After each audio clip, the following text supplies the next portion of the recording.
job creators. The term the super wealthy capitalist class wants you to associate with anyone who happens to be super wealthy. This canard is a bald-faced lie, meant to convince the gullible majority that if the super rich paid their fair share of taxes, there would be less jobs for the working class. Now, if you've uncritically accepted this argument, I ask you to consider it carefully.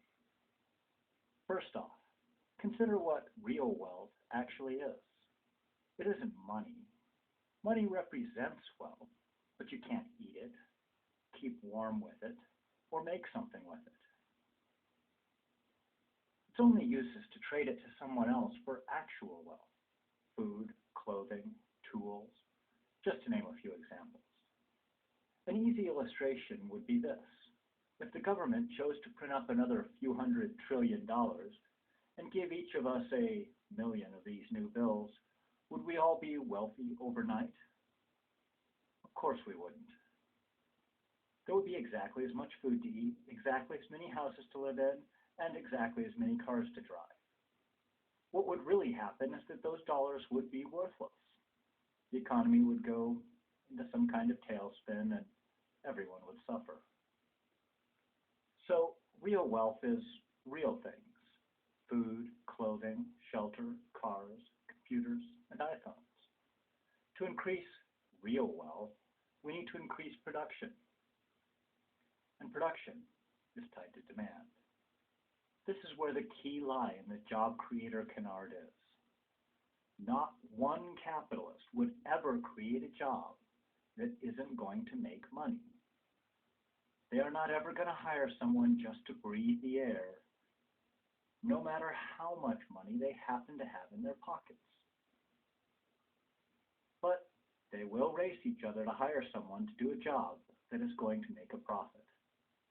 If there's demand for more cars and the capitalist investor thinks it's profitable to hire another worker, he will.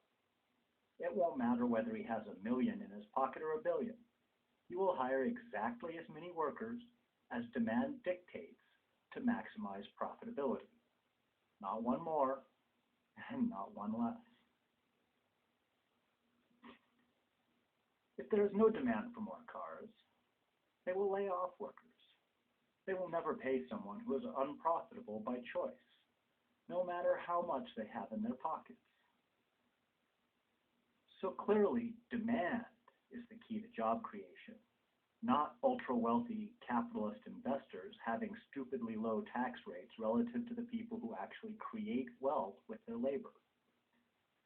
Demand for goods is down dramatically because the capitalists have all the money, and they don't spend money, they invest money to make more money. A capitalist doesn't generate 1,000 times the demand of a worker, even when he has 1,000 times the income of the worker. A capitalist doesn't eat 1,000 times more food, live in 1,000 more homes, or drive 1,000 more cars.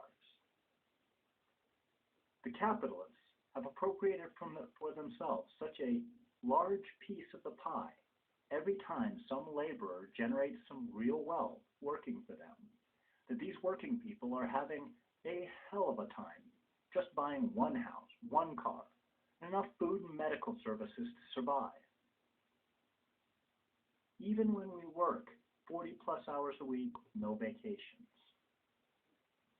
Workers are making way too many catch-22 choices on spending priorities to keep demand high.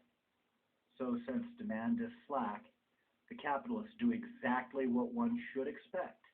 They lay off workers. Perversely, this further reduces demand as another family can't make ends meet, and the cycle continues. These so-called job creators have more wealth today than they've ever had in the past, while the middle class stagnates and shrinks, and the ranks of the working poor swell to rates not seen in this country since the last time the capitalists managed to blow up the economy like this, about 80 years ago. If simply having lots of money sloshing around in their pockets were a way to create jobs, Why did giving them virtually all the world's increase in real wealth over the last 30 years fail so badly? Can you really believe it? When they whine about people wanting to make them step up and do their part to maintain and advance our shared society by paying a percentage of their income similar to what laborers pay. It's only our functioning society and the labor of millions that makes their privileged lives of incredible luxury possible.